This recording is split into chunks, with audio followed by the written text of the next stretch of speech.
Sekretariat Dewan Satuan DPRD Bali bersama Forum Wartawan Dewan Forward DPRD Provinsi Bali melaksanakan studi tiru ke Dinas Pemberdayaan Perempuan Perlindungan Anak dan Kependudukan Provinsi Jawa Timur atau DP3AK Jatim.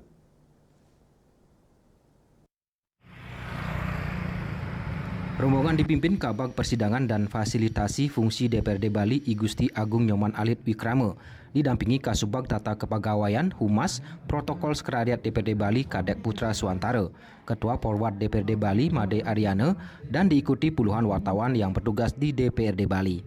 Rombongan diterima Sekretaris Dinas Pemberdayaan Perempuan Perlindungan Anak dan Kependudukan Provinsi Jawa Timur, Diana Rimayanti. Dalam sambutan pembukanya, Kabag Persidangan dan Fasilitasi Fungsi DPRD Bali I Gusti Agung Nyoman Alit Wikrama menjelaskan, studi tiru ini bertujuan salah satunya untuk menumbuhkan sinergitas rekan-rekan media dengan DPRD Bali, di mana lembaga legislatif sebagai pilar demokrasi punya 3 fungsi, yakni legislasi, budgeting, dan pengawasan. Sementara pers juga menjadi salah satu pilar demokrasi yang sama-sama menjaga aspirasi rakyat.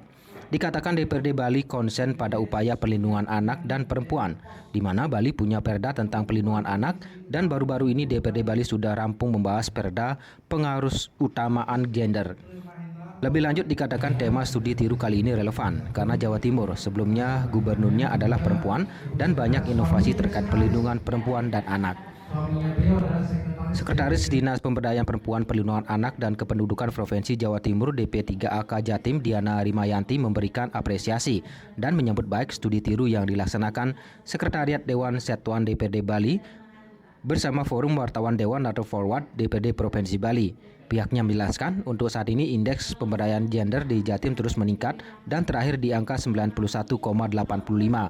Indeks pemberdayaan gender ini menyangkut keterlibatan perempuan di politik, sumbangan pendapatan perempuan dan perempuan sebagai profesional. Pemprov Jatim juga meraih 13 kali anugerah Parahita Eka Praya dan diantaranya 5 kali kategori mentor. Selain itu di Jatim semua kabupaten kota sudah mendapatkan penghargaan Kabupaten Kota Layak Anak dengan kategori minimal madya. Selain itu indeks perlindungan anak dan perlindungan khusus anak tiap tahun juga meningkat. Hal ini menunjukkan bentuk keseriusan pemerintah Jawa Timur dalam upaya melindungi, menangani, dan menyelesaikan berbagai kasus kekerasan perempuan dan anak serta stunting di wilayahnya. Dan yang sudah kami terminasi dan yang kami anggap selesai, yaitu ada 141 kasus dan ada 36 kasus yang masih dalam proses. Dalam proses ini, misalnya kami masih berkoordinasi dengan kejaksaan, asesmen belum selesai, itu berarti masih dalam proses. Dan ada 81 dari pengaduan itu yang bukan ranah UPT. Misalnya ketika mereka cari kerja, itu pengaduannya ke UPT kami. Terkait perlindungan perempuan dan anak terdapat 8 layanan UPT PPA DP3AK Jatim. Dan salah satunya mendapatkan penghargaan dari Menteri Pendayagunaan Aparatur Negara dan Reformasi Birokrasi atau PAN-RB. Ari Wiratmaja, Bali TV.